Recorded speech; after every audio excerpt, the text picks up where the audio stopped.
हम जो है थैलेसीमिया के लिए लड़ेंगे और पाकिस्तान को थैलेसीमिया फ्री बना के ही दम लेंगे।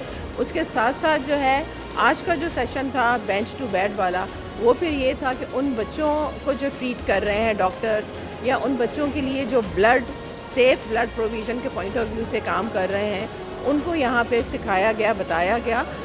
तमाम रिनाउंड स्पीकर्स यहाँ पे थे जिन्होंने अपना हर टॉपिक जो है बहुत अच्छे तरीके से कवर किया।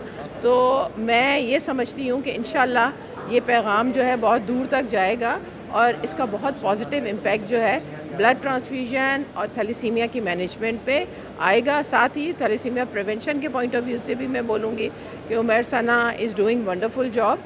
तो इंशाल्लाह इसको आगे लेके चलेंगे और बहुत अच्छे इक़दामात करेंगे। Thank you.